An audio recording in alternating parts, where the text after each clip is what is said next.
Bismillah, Assalamualaikum warahmatullahi wabarakatuh. Waalaikumsalam warahmatullahi wabarakatuh. Adik-adikku yang saleh dan saleh, jumpa lagi bersama Kagung Tio di Musola Nur Hikmah. Nah adik-adik, alhamdulillah. Yuk kita bersyukur kepada Allah Subhanahu wa Ta'ala yang telah memberikan nikmat-nikmatnya kepada kita, sehingga pada sore hari ini Allah masih memperkenankan kita untuk belajar kembali tentang sirah para sahabat. Nah, mungkin di sini masih banyak nih adik-adik yang ternyata baru hadir, baru mengikuti, terlambat mengikuti beberapa episode sebelumnya, dan mungkin masih bertanya-tanya, Sahabat itu siapa sih, Kak Agung? Sirah itu apa? ya, dan seterusnya. Baik, Kak Agung akan kasih tahu adik-adik ya. Sirah artinya perjalanan, atau kalau bahasa kitanya mungkin sejarah, ya. Sejarah perjalanan. Adapun sahabat adalah mereka yang dekat dengan Nabi. Yang pertama nih, syarat itu ada 3 syaratnya adik-adik. Syarat menjadi seorang sahabat ada 3 syaratnya. Yang pertama, dia harus melihat atau bertemu Nabi. Yang kedua, dia memeluk agama Islam. Dan yang ketiga, dia wafat dalam keadaan Islam. Jadi bukan berarti sahabat itu seperti kita sekarang. Sering deket, sering main bareng, atau bestie gitu ya. Bestie gitu ya. Nah, maka sahabat Nabi ini berbeda. Sahabat Nabi ini punya 3 syarat. Yang pertama harus pernah bertemu dengan Nabi. Yang kedua, dia itu hidup dalam keadaan Islam atau Muslim. Dan yang ketiga, wafatnya pun dalam keadaan Muslim. Dan kita sudah melewati beberapa episode adik-adik. Kurang lebih hampir 20 lebih lah ya. Kak Agung lupa nih yang keberapa ya. Hampir 20 lebih mungkin. Di antaranya kita sudah melewati Abu Bakar, sahabat Nabi. Umar bin Khattab, Utsman bin Affan, Ali bin Abi Thalib, dan seterusnya. Sampai sekarang kita berada di episode kisah tentang Amr bin Al-Jamuh. Wah, siapa sebenarnya Amr bin Al-Jamuh ini? Sehingga dia dimasukkan ke dalam nama-nama sahabat yang luar biasa adik-adik. Yuk, kita kenalan dulu dengan Amr bin Al-Jamuh ini. Siapakah beliau? Ya, jadi kita sebutin dulu nih ciri-cirinya. Jadi ternyata sahabat Amr bin Al-Jamuh ini, dia adalah sosok pemimpin di kota Madinah. Atau yang bahasa dulunya bukan Madinah. Beliau adalah pemimpin di kota Yathrib. Nah, jadi adik-adik harus tahu, Madinah itu sebelum namanya diganti Madinah, dulu namanya adalah Yathrib. Apa, Kak Agung? Yathrib. Iya, Serip. Seri. Rip. Ya, namanya adalah Yathrib. Ya. Jadi sebelum namanya Madinah, sebelumnya adalah Yathrib. Dan pemimpin kala itu salah satunya adalah Amr bin Al-Jamuh. Tapi adik-adik, yang luar biasanya yang membuat Kak Agung wow gitu ya, yang merasa yang kerennya itu adalah ternyata Amr bin Al-Jamuh ini memiliki kekurangan dari segi fisiknya. Kan biasanya kita tahu ya, kita ketahui bersama. Biasanya kalau misalnya pemimpin itu adalah sosok yang mengagumkan. Badannya tegak, bahasanya bisa cas-cestos, Inggris, Arab, Indonesia, woi gitu ya. Dan dia berpakaian luar biasa, atau pokoknya keren lah ya istilahnya ya. Kemudian dia juga terpandang, tubuhnya sempurna. Tapi ternyata berbeda halnya dengan Amr bin Al-Jamuh ini. Amr bin Al-Jamuh memiliki kekurangan fisik ternyata adik-adik. Yaitu beliau memiliki kaki yang pincang. Buntung, Kak Agung. Bukan buntung juga, pincang itu maksudnya jalannya agak miring-miring gitu adik-adik ya. Kalau kita kan jalan 1, 2, 3, 4 normal ya. Kalau pincang enggak. Kalau pincang itu jalannya terseot-seot. Gitu ya. Sehingga sulit untuk berjalan. Ini dia Amr bin Al-Jamuh. Pemimpin kota Madinah, suku Bani Salamah. Nah, kita udah kenalan. Ya.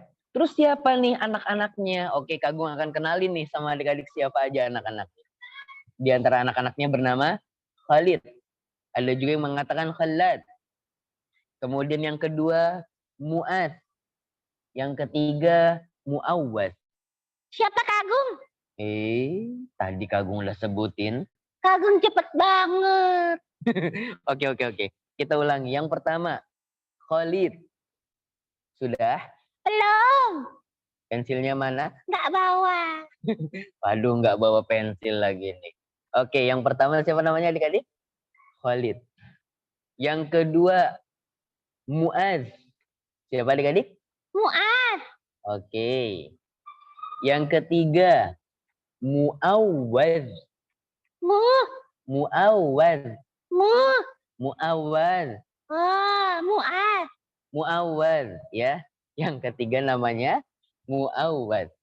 Khalid, Mu'az, dan Mu'awwaz.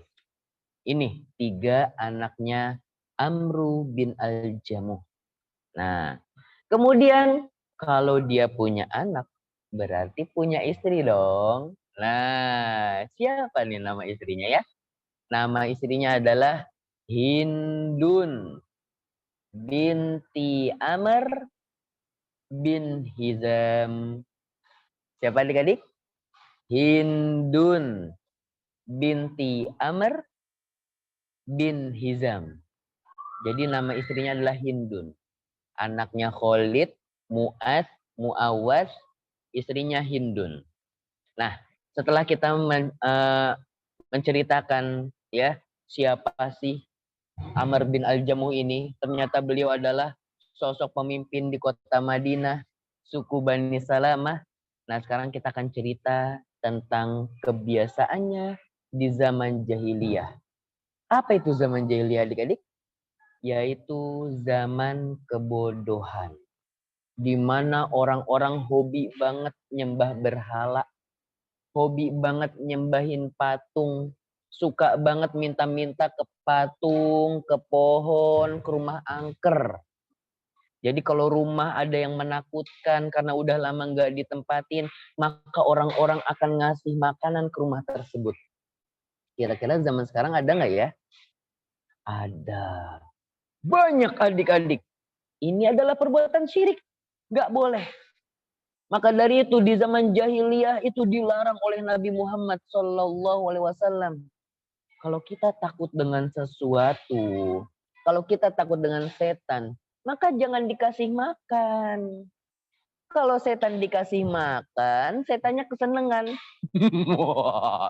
Hari ini aku dapat makanan dari siapa itu? Dia senang. Jangan dikasih makan. Kalau dikasih makan, dia malah nanti minta yang aneh-aneh lagi. Minta kopi lah. Aku seret, kasih aku kopi. Wow, ntar dia ngopi lagi. Ya, maka dari itu, kalau ada rumah serem, jangan malah dikasih makanan. Tetapi dibangunlah rumah. Atau kalian berzikir. Dengan zikir yang diajarkan Rasulullah. Ya, a'udzu bikalimatillahi tammah min syarri ma khalaq. Itu kayak zikir petang, ya. A'udzu bikalimatillahi tammah min syarri ma khalaq. Maka setan-setan enggak akan berani.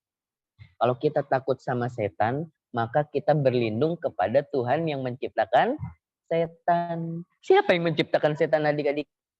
Allah Subhanahu wa taala. Maka insya Allah setan gak akan berani deketin kalian. Suara ketawanya begitu ya. Nah, itu dia. Jadi orang-orang zaman dulu itu suka banget nyembah patung, nyembah berhala. Sampai-sampai di rumah-rumahnya itu banyak patung-patung. Begitu juga dengan Amr bin Al-Jamuh. Amr bin Al-Jamuh ini dia punya patung spesial. Nama patungnya dikasih nama nih adik-adik. Patung aja punya nama. Ya. Nama patungnya adalah Manaf. Siapa nama patungnya adik-adik? Manaf. Sekali lagi adik-adik. Manaf ya. Nah itu dia. Nama patungnya adalah Manaf. Kemudian Amr bin Al-Jamuh setiap hari berdoa, wahai patung, berikanlah keberkahan untuk keluarga kami. Wahai patung, berikanlah makanan untuk keluarga kami. Wahai patung, berikanlah uang untuk kami. Rezekikanlah uang untuk kami. Dia mintanya sama patung adik-adik. Tapi yang lucunya, kalau mereka ditanya, siapa yang menciptakanmu? Mereka akan menjawab, Allah. Siapa yang menghidupkan dan mematikanmu? Mereka akan menjawab, Allah. Siapa yang menciptakan langit dan bumi? Mereka akan menjawab, Allah. Tapi mereka malah menyembah patung. Mereka ngiranya patung-patung itu adalah orang soleh. Nanti dianya, kalau kita berdoa kepada patung, nanti patung ini akan menyampaikan doa kita kepada Allah, dan ini keliru adik-adik. Ya, kita nggak boleh berdoa kepada patung. Maka kalau kita minta, langsung minta kepada Allah. Kemudian adik-adik, Amru bin Al-Jamuh ini suka banget nyembah-nyembah patung ini yang bernama Manaf. Ya, sampai suatu ketika datanglah Mus'ab bin Umair. Ya, seorang sahabat Mus'ab bin Umair ini luar biasa adik-adik. Dia adalah seorang sahabat yang tinggal di kota Madinah. Kemudian pernah pergi ke Mekah. Lalu kemudian masuk Islam, bertemu dengan Rasulullah Sallallahu Alaihi Wasallam. Bertemu tuh dengan Rasulullah. Kemudian Mus'ab bin Umair diperintahkan oleh Rasulullah untuk berdakwah. Untuk mengajak orang-orang agar menyembah Allah. Akhirnya Mus'ab bin Umair pulang ke Madinah. Dan ketika pulang ke Madinah, Mus'ab bin Umair berdakwah. Ayolah kalian jangan menyembah patung. Di Mekah ada seorang nabi bernama Muhammad. Ia mengajak kita untuk menyembah Allah Subhanahu wa taala. Semuanya diajak-ajakin. Orang-orang disembah untuk menyembahnya kepada Allah saja. Bukan kepada patung-patung seperti Manaf, patung Manaf. Atau seperti patung Lata, patung Uzza, dan patung-patung yang lain. Sampai kemudian adik-adik, ya, akhirnya Amru bin Al-Jamuh ini didakwahi juga oleh Mus'ab bin Umair. Kemudian dia merasa, aduh, aku selama ini udah nyembah patung. Aku selama ini udah deket sama Manaf. Akhirnya dia pulang ke rumahnya. Kemudian dia cerita kepada patungnya. Wahai patungku, wahai Manaf, bagaimana pendapatmu? Sesungguhnya ada orang-orang yang mengajakku untuk meninggalkanmu. Agar aku tidak lagi menyembah berhala. Agar aku hanya menyembah Allah Subhanahu wa ta'ala. Kemudian apa adik-adik? Kira-kira kalau kita ngomong sama patung, patungnya ngomong balik nggak ya? Ya. Kalau kita ngomong sama patung, tiba-tiba patungnya ngomong balik gimana? Hei patung, lapar. Oh, tunggu sebentar. Tongling-longling, minuman ajaib. Orang lapar dikasih minum, emangnya haus ya? Nah, maka patung itu nggak akan bisa ngomong, nggak akan bisa ngapa-ngapain. Begitu juga hal yang dilakukan oleh Amru bin Al-Jamuh. Hei patung, wahai Manaf, orang-orang ngajakin aku agar menyembah Allah dan meninggalkanmu. Menurut kamu gimana? Krik, krik, krik, krik. Gak ada jawaban dari si patung, dari si Manaf ini. Ya orang patung gak bisa ngomong apa-apa ya. Akhirnya Amru bin Al-Jamuh meninggalkannya. Lalu kemudian adik-adik, anak-anak yang tadi bernama siapa?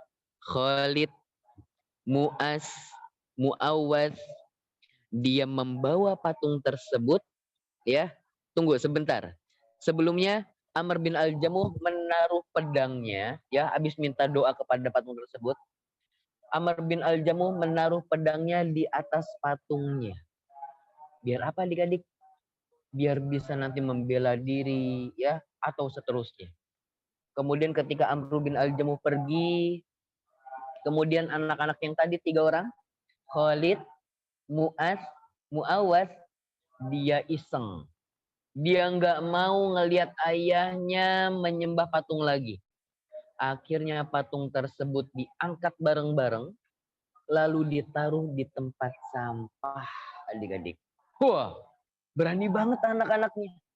Tetapi anak-anaknya ini lebih memilih diomeli oleh ayahnya daripada ayahnya senantiasa meminta kepada patung.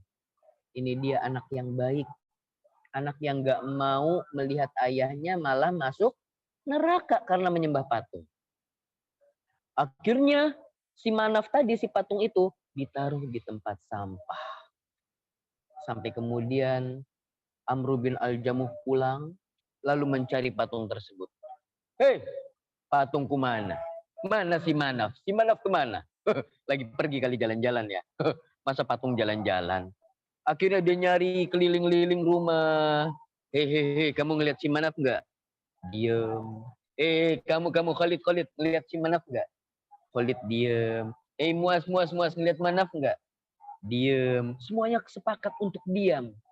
Jangan ada yang berbicara kalau ayah ngomong di mana si Manaf.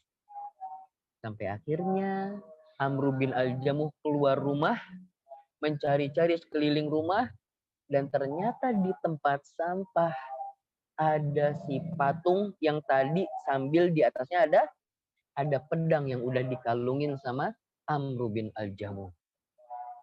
Akhirnya Amr bin Al-Jamuh nggak marah, tetapi dia heran. Hei patung, hei Manaf, kamu ditaruh tempat sampah kok nggak ngelawan? Kamu punya pedang loh.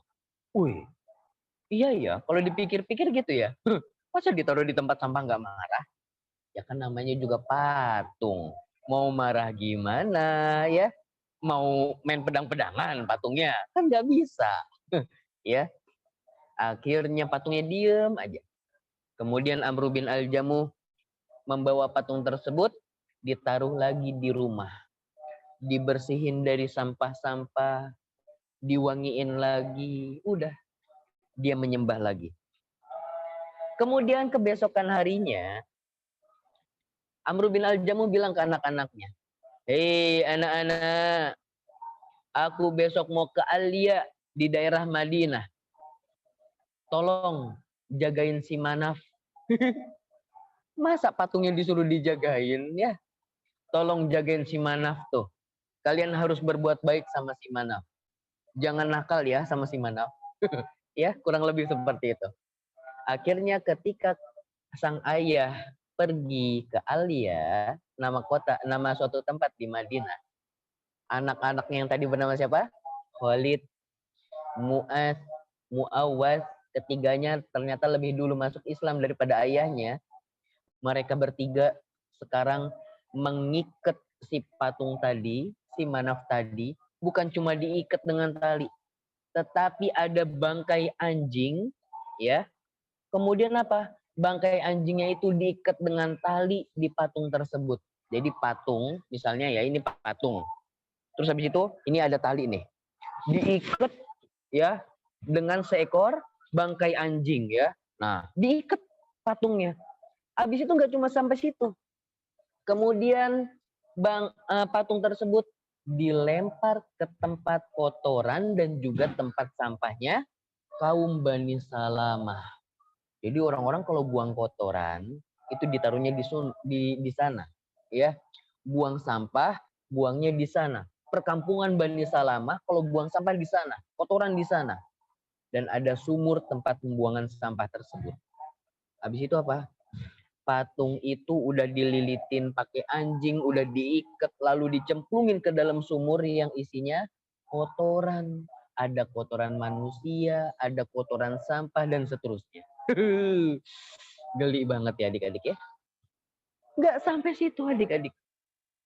Kemudian ketika sang Amr al-Jamuh ini pulang, Dia mencari-cari. Di mana si Manaf? Aduh, Manaf hilang lagi nih. Lagi main kemana si Manaf ya? Si patung kok main. Di mana si Manaf? Nanya ke Khalid. Khalidnya diem. Kemudian anak-anaknya berkata, sesungguhnya kami telah membersihkan rumah kami dari sampah-sampah dan kotoran. Maksudnya apa? Ternyata mereka telah membersihkan rumahnya dari patung-patung yang selama ini disembah dan bisa menjadikan kotoran bagi agama Islam.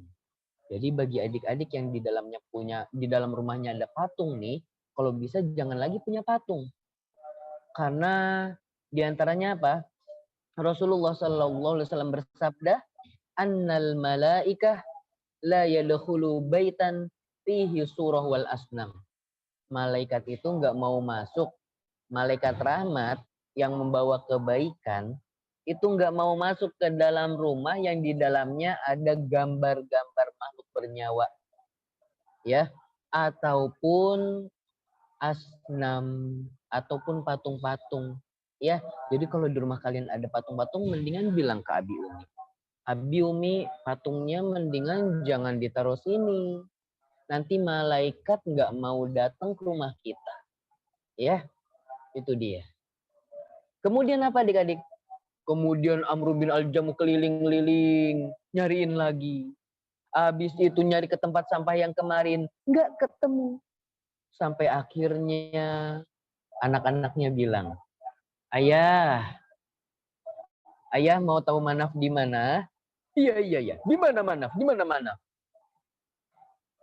Dia ada di sumur Bani Salamah. Tempat pembuangan kotoran Bani Salamah. Bukannya marah, tetapi sang ayah langsung pergi ke tempat itu.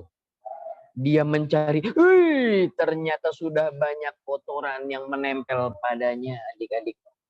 Masya Allah, luar biasa. Ya, akhirnya sang ayah pun melihatnya. Ya, sang ayah melihat lagi, kemudian diambil, kemudian dicuci dan dibersihkan lagi. Ya, sampai 3 kali adik-adik. Dibuang, diambil. Sampai akhirnya yang ketiga kalinya ini, ya, kemudian dia udah bersihin dan dia berkata kepada patung tersebut, hei patung, kalau dipikir-pikir nih ya, kamu itu nggak bisa ngelindungin diri kamu sendiri. Kamu diikat, kamu ditaruh tempat sampah, kamu diem aja, kamu nggak ngelawan. Gimana kamu bisa ngelindungin aku? Nah ini mulai. Amr bin Al-Jamuh akhirnya dia berpikir, aku selama ini minta-minta ke kamu, kamu sendiri nggak bisa ngabulin permintaan. Akhirnya adik-adik, Amr bin Al-Jamuh mengatakan kepada anak-anaknya, hei anak-anakku, hai Khalid, hai Mu'az, hai Mu'awaz, apakah kalian bersamaku? Kemudian sang anak-anak mengatakan, iya wahai ayahku, engkau adalah ayah kami. Kalau begitu, aku beriman kepada Allah Subhanahu wa taala dan aku mengucapkan apa? Mengucapkan 2 kalimat syahadat dan aku bersaksi bahwasanya Nabi Muhammad sallallahu alaihi wasallam adalah Rasulullah utusannya Allah Subhanahu wa taala. Dan akhirnya dari situ adik-adik, Amr bin Al-Jamuh masuk ke dalam Islam. Wah, Masya Allah ya. Kemudian pernah suatu ketika Nabi Muhammad SAW, Nabi Muhammad datang ke kota Madinah. Lalu Nabi Muhammad mengatakan, siapa pemimpin kalian? Kemudian orang-orang sebagian ada mengatakan, pemimpin kami adalah Jad bin Qais. Kemudian tapi dia orangnya pelit. Akhirnya Rasulullah menyuruh mereka agar menjadikan pemimpin, yaitu Amr bin Al-Jamuh. Wah, akhirnya terjadilah pemimpin di kota Madinah atau di antara Bani Salamah, yaitu Amr bin Al-Jamuh. Masya Allah ya. Sesungguhnya Amr bin Al-Jamuh itu orang yang baik. Orang yang tidak kikir. Nah, ini adalah sifat-sifat mulia yang disebutkan oleh Rasulullah Shallallahu Alaihi Wasallam. Kemudian adik-adik, ketika Amr bin Al-Jamuh ini masuk ke dalam Islam, ada dua peperangan yang beliau qadarullah, yang satu tidak bisa hadir, yang satu bisa hadir. Ya, jadi beliau melewati dua peperangan. Yang pertama dia bisa hadir. Yang pertama beliau tidak bisa hadir, yaitu perang Badar. Perang apa adik-adik? Perang Badar. Di perang Badar ini Amr bin Al-Jamuh nggak bisa hadir karena Rasulullah melihat kakinya yang pincang. Di antara orang-orang yang nggak boleh ikut perang, yaitu orang yang sakit, orang yang cacat, kemudian kakek-kakek, kemudian anak kecil, kemudian perempuan, itu nggak boleh ikutan perang main pedang-pedangan adik-adik. Nggak boleh ikutan perang tombak-tombakan, panah-panahan, nggak boleh. Makanya di perang Badar, Amr bin Al-Jamuh nggak ikutan perang. Nah, di perang yang kedua, setelah orang-orang cerita tuh ya, Rasulullah menyemangati orang-orang agar mengikuti perang Uhud. Namanya perang Uhud nih adik-adik. Ayo ikut perang Uhud. Kemudian Rasulullah mengatakan orang-orang yang mati di medan perang, mereka akan masuk ke dalam surga. Rasulullah memotivasi. Kemudian orang-orang yang ikut perang Badar, mereka juga bercerita-cerita. Sehingga Amr bin Al-Jamuh ini tertarik untuk mengikuti perang. Walaupun kakinya pincang. Lalu kemudian sang anak-anak Khalid, Mu'az, dan Mu'awaz, mereka bilang kepada ayahnya, "Ayah, Allah telah memaafkanmu untuk tidak mengikuti perang. Karena engkau sedang sakit, engkau kakinya pincang, tidak bisa berjalan. Maka engkau boleh tidak ikut berperang." Tapi dia semangat banget. "Tidak, aku ingin ikut perang." Lalu kemudian bahkan Rasulullah mengatakan kepada Amr bin Al-Jamuh, "Hei Amr bin Al-Jamuh, sesungguhnya engkau boleh untuk tidak ikut perang." Kemudian sang ayah pun tetap, "Tidak, aku ingin ikut perang ya Rasulullah." Sampai akhirnya anak-anak membujuk terus kepada Rasulullah, "Ya Rasulullah, laranglah ayah kami, kakinya pincang, dia nggak bisa ikut perang ya Rasulullah. Anak-anaknya kasihan. Biar kami saja yang ikut perang ya Rasulullah." Kemudian Rasulullah SAW mengatakan kepada anak-anaknya, "Udah, nggak apa-apa. Semoga Allah mengkaruniakan kepadanya mati syahid. Karena dia udah benar-benar pengen banget ikut perang." Ya. Dan Masya Allah adik-adik, di perang yang kedua ini, di perang Uhud ini, ternyata awal-awalnya kaum muslimin berhasil menang. Kaum muslimin berhasil memukul kalah orang-orang kafir. Orang-orang kafir udah pada mundur, kabur, lari ke sana sini. Ya, dikejar sama kaum muslimin. Dan sebelumnya Rasulullah pernah mengatakan kepada para sahabat yang ada di barisan paling belakang, yaitu para pemanah. "Hai para pemanah, janganlah kalian sekali-kali ikut turun apapun yang terjadi." Ya, jadi ada pasukan pemanah di atas bukit Uhud, dibilangin sama Rasulullah, "Jangan ada yang turun. Apapun yang terjadi, kita menang, kamu jangan turun. Kita kalah, kamu jangan turun." Nah, waktu itu kaum muslimin berhasil memenangkan pertandingan di awal. Orang-orang kafir kabur. Ya, tapi ternyata kemudian apa adik-adik? Para pemanah yang ada di atas bukit, dia melihat ke bawah. Wah, kaum muslimin berhasil memenangkannya. Wah, di bawah banyak harta. Ada emas, ada panah, ada pedang bagus-bagus pokoknya. Orang-orang kan kalau lari, otomatis dia nggak mau bawa barang-barang. Karena kalau bawa barang-barang berat. Makanya orang-orang itu, yang orang-orang kafir itu, mereka melepaskan perhiasan mereka. Mereka melepaskan tas-tas mereka. Mereka melepaskan barang-barang mereka. Nggak ada yang dibawa. Ya, akhirnya para pasukan pemanah, mereka turun ke bawah. Yang awalnya udah dibilangin Nabi, jangan ada yang turun. Apapun yang terjadi, kita menang jangan turun, kita kalah jangan turun. Tetapi para pasukan pemanah ini tergiur dengan harta-harta yang ditinggalkan oleh orang-orang kafir. Lalu kemudian akhirnya para pasukan pemanah turun. Kemudian ternyata ada sosok Khalid bin Walid yang dulunya ketika perang Uhud beliau masih kafir. Khalid bin Walid memiliki pasukan berkuda yang tadinya orang-orang kafir nih, ini orang kafir, ini orang muslim. Yang tadinya orang-orang kafir udah dipukul mundur, kemudian ternyata pasukan Khalid bin Walid ngelihat, wah, orang-orang pasukan pemanah pada turun gunung. Tandanya nggak ada yang jagain belakangnya orang-orang Islam. Ini orang kafir, ini orang Islam, belakangnya kosong, udah nggak ada pemanahnya. Akhirnya pasukan Khalid bin Walid muterin gunung. Syut. Kemudian sampai di belakangnya orang-orang Islam. Dan akhirnya pasukan Khalid bin Walid menghancurkan orang-orang Islam dari belakang. Dan ya Allah adik-adik, di antaranya ya, bahkan Amr bin Al-Jamuh saat itu dia bilang kepada istrinya, ya, dia juga berdoa, ya Allah, janganlah engkau membiarkan aku kembali lagi ke keluargaku. Maksudnya apa? Amr bin Al-Jamuh gak mau hidup lagi. Amr bin Al-Jamuh bertekad dia ingin mati syahid.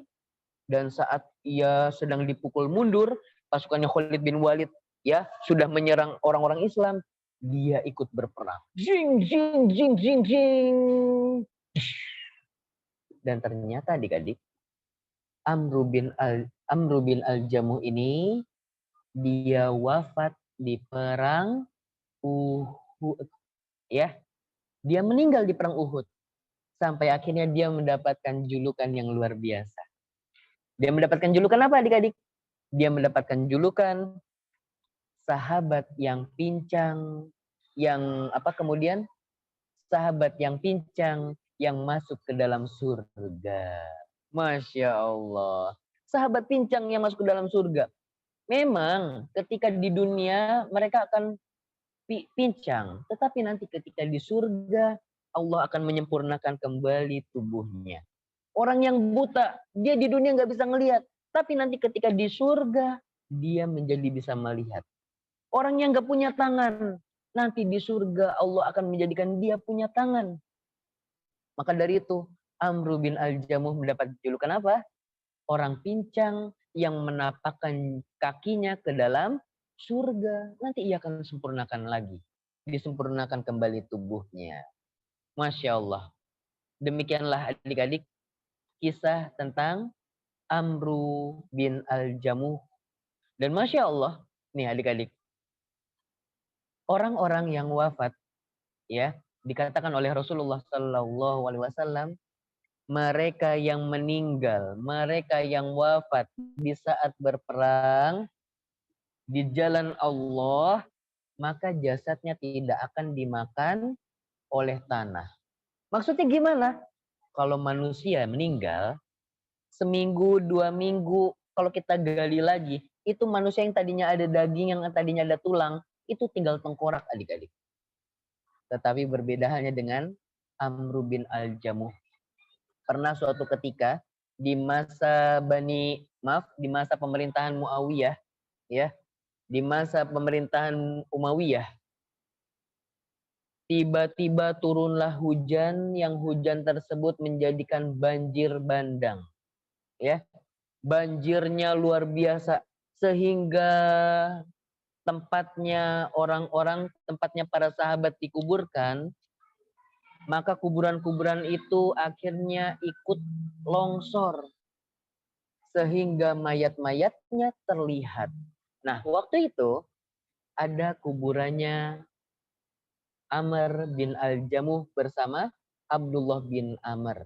Ya, Abdullah bin Amr ini adalah saudara dari istrinya Hindun. Ya, Abdullah bin Amr dan juga siapa? Abdullah bin Amr dan juga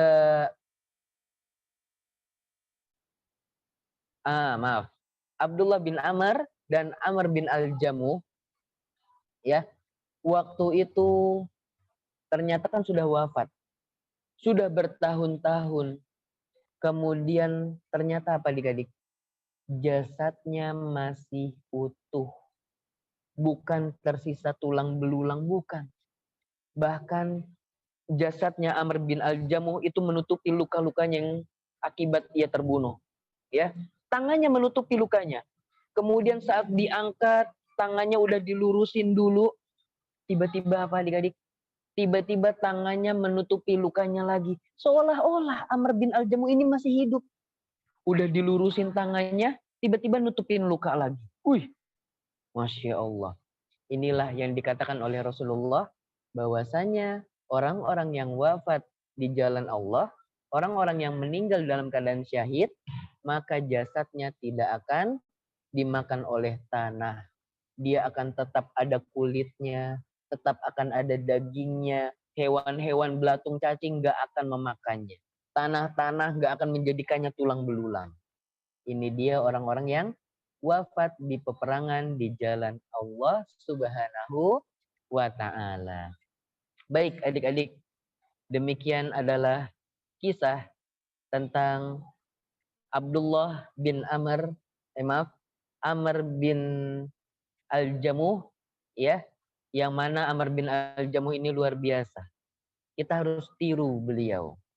Walaupun sosoknya pincang, tetapi ia tetap semangat untuk berperang.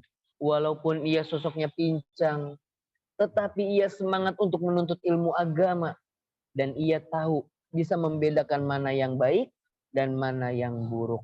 Adik-adik yang memiliki kesempurnaan fisik, adik-adik yang lengkap, matanya bisa melihat, hidungnya bisa bernapas, mulutnya bisa berbicara, tangannya bisa menyentuh, memegang, kakinya bisa berjalan, maka gunakanlah tubuh kalian untuk hal-hal yang baik. Jangan sampai punya tangan buat usilin temen, ambil pecinya lah, tarik-tarik kerudungnya lah, ya, ngelempar-lempar mainan, kertas, dan seterusnya.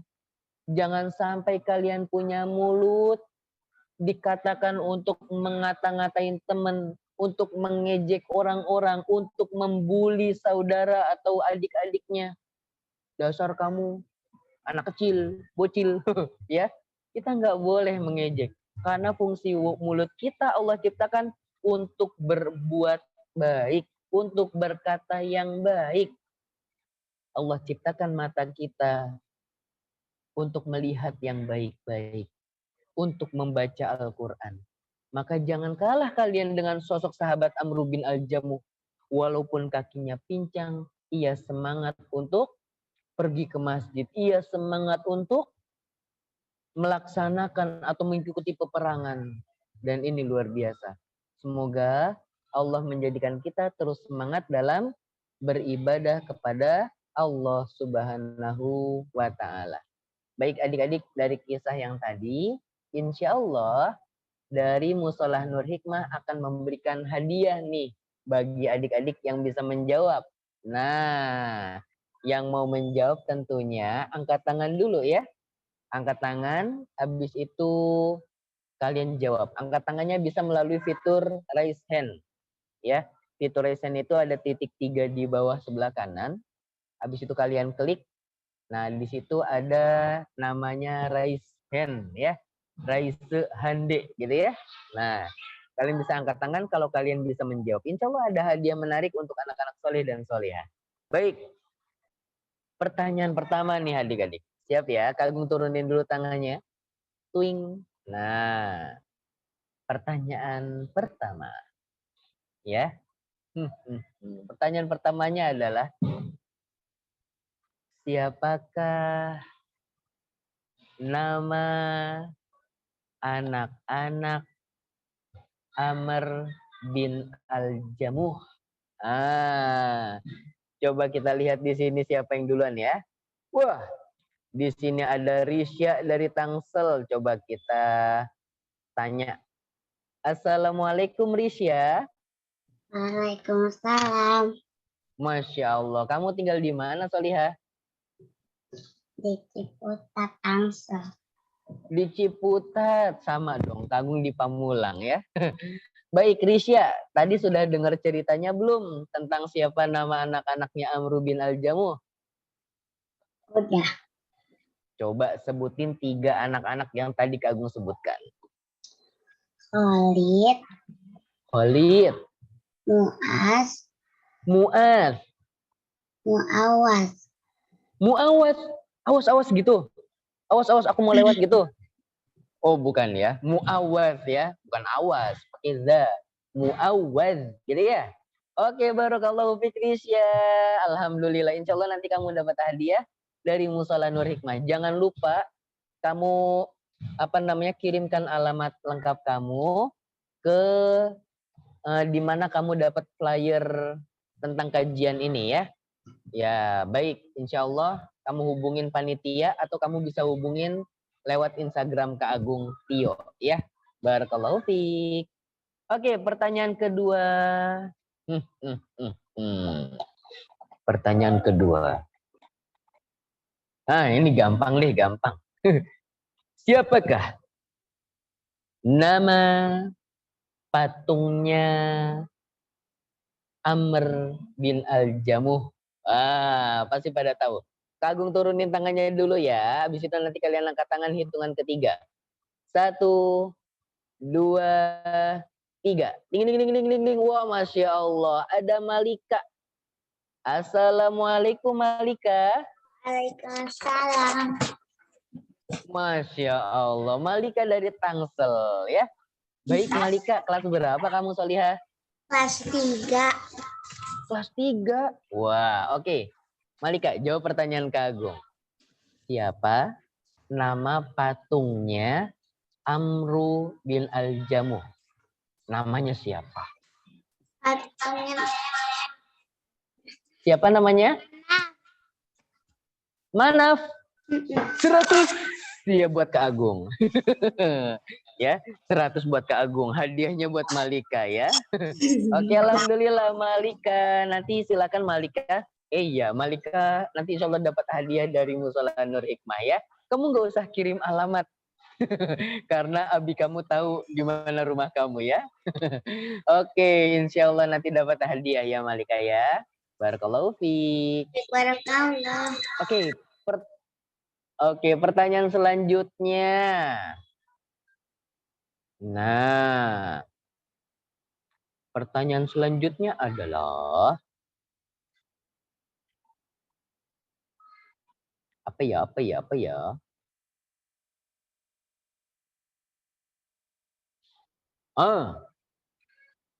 Di manakah anak-anaknya Amru bin Al-Jamuh menyembunyikan patungnya yang bernama Manaf? Itu disembunyiin di mana? Yuk, hitungan ketiga angkat tangan, Kak Agung turunin dulu. 1, 2, 3. Ding ding ding ding ding ding ding ding ding ding ding. Khaira. Assalamualaikum Khaira. Waalaikumsalam Kak Agung. Masya Allah. Kamu kelas berapa Solihah? 2. Kelas 2. Sekolah di mana? Al-Falah. Al-Falah. Oh, Masya Allah. Baik. Pertanyaannya adalah, di manakah anak-anaknya Amru bin Al-Jamuh, yaitu Khalid, Mu'az, dan Mu'awas, menyembunyikan patung ayahnya yang bernama Manaf? Ayo, jawab. Di tempat sampah sama di Di sumur. tempat sampah? Jorok dong. Terus apa yang dilakukan oleh Amru Al-Jamuh ketika melihatnya? Dia bingung kenapa patungnya itu. Kurang kedengeran Solihah, deketin ke HP coba. Dia Diapain? Bingung kenapa patungnya nggak marah waktu dimasukin ke tong sampah. Oh iya, dia bingung ya. Kenapa tuh patung diem aja ya? Emang patung bisa gerak nggak Khaira? Enggak. Enggak ya? Baik, alhamdulillah. Jawaban Khaira benar. Patung-patung tersebut dimasukkan ke tempat sampah dan juga dimasukkan ke tempat sumur yang isinya kotoran. Wah, Masya Allah. Barakallahu fiik khairah. Jangan lupa kamu kirimkan alamat kamu ya ke Musolah Nur Hikmah atau ke Instagram Kak Agung Tio ya. Insya Allah nanti akan ada hadiah buat kamu. Oke, selanjutnya. Nah, pertanyaannya mudah. Di perang apa yang Amr bin Al-Jamuh tidak ikuti dan di perang apa yang Amr bin Al-Jamuh ikuti? Ada 2 peperangan. Sebutin. Hitungan ketiga angkat tangan. 1, 2, 3. Ning ning ning ning ning ning ning ning ning. Oke, di sini ada Alicia. Twing. Assalamualaikum Alicia. Waalaikumsalam Kak Agung. Masya Allah. Ini kelas berapa Solihah? Kelas 5 Kelas 5. Sekolah di mana? di SD Islam Karya Mukti. Karya Mukti. Oh, daerah mana itu? Daerah Citerep Citurup. di Bogor. Citurup. Di Bogor. Oh, Bogor, Citurup. Oke, baik. Alicia, jawab pertanyaan Kak Agung. Silakan.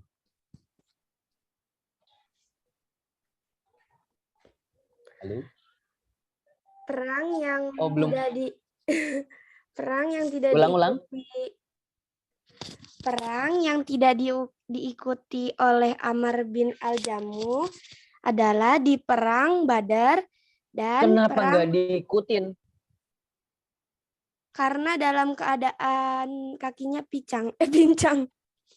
Oh, kakinya pincang. Emang syarat mengikuti perang itu yang nggak boleh orang-orang ikut itu apa aja? Coba, orang-orang apa aja yang nggak boleh ikut perang? Sakit, kakek-kakek, anak kecil, Berarti kalau nenek-nenek boleh nggak? enggak, perempuan, Enggak. Anak kecil, perempuan, terus? sama Udah ya? Udah, betul. Terus satu lagi. Perang apa yang diikuti oleh Amr bin Al-Jamuh? perang Uhud. Perang Uhud. Kenapa kok dia bisa jadi ikutan tuh? Kenapa? Karena dia memohon kepada Nabi agar dibolehkan untuk ikut perang, walaupun keadaannya Masya kakinya Allah. pincang. Baik, Alicia, silakan nanti kamu kirimkan alamat kamu ke di mana kamu dapat flyer ini, ya kajian ini, atau bisa juga ke Instagram Kak Agung Tio. Alhamdulillah, nanti dapat hadiah ya. Barakallahu fiik. Baik, Kak Agung. Selanjutnya, satu pertanyaan lagi nih anak-anak solih-solihah nih. Pertanyaannya gampang deh. Tunggu. Pertanyaannya adalah... Pertanyaannya, apa yang terjadi dengan jasadnya Amr bin Al-Jamuh setelah bertahun-tahun dikubur di dalam tanah? Jangankan setahun, sepekan aja itu manusia kalau udah dikubur di dalam tanah kadang udah ada cacing-cacingnya. 2 minggu mungkin udah tinggal tulang belulang dan sangat bau pastinya ya. Nah, apa yang terjadi dengan jasadnya Amr bin Al-Jamuh ketika sudah dikubur selama bertahun-tahun? Hitungan ketiga, angkat tangan. 1, 2, 3. Ding ding ding ding ding ding ding ding ding ding. Oke, di sini ada Azial dan Rumi. Assalamualaikum Azial. Waalaikumsalam Kak Agung. Masya Allah, di sini ada 3 orang nih yang mau jawab nih. Azial dan Rumi, Inara dan Nufail. Wah, ternyata Azial dan Rumi ya, yang laki-laki. Baik, Azial dan Rumi, silakan jawab pertanyaan Kak Agung. Oh iya, Azial, Rumi, kalian kelas berapa? Azial kelas berapa? Azial kelas 3. Rumi kelas 2. Kelas 3 Rumi. Sekolah di mana? Hah? Sekolah di mana? Di Sekolah Murid Merdeka. Sekolah Murid Merdeka. Iya. Kalau Azial? Mataram. Bukan, ada di Tekno Natura. Oh, tidak terdengar. Oke deh. Kita langsung aja ya, karena qadarullah Kak Agung kurang denger nih, ya. Baik, Aziel dan Rumi, jawab pertanyaan Kak Agung. Apa yang terjadi dengan jasadnya Amr bin Al-Jamuh setelah bertahun-tahun dikubur? Apa yang terjadi? Masih utuh. Masih utuh. Masih utuh.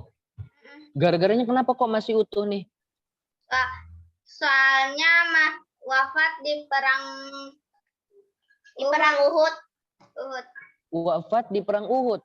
Emang kalau orang yang meninggal saat berperang, jasadnya akan utuh gitu? Bakal tetap utuh. Bakal tetap utuh, tetap ada dagingnya. Ada dagingnya nggak? Masih ada. Ada tulangnya juga? Masih. Ada matanya? Masih. Ada giginya? Masih. Iya, jawabannya betul. Insya Allah Aziel dan Rumi akan dapat hadiah dari Musolah Nur Hikmah. Demikian adik-adikku yang soleh dan soleha.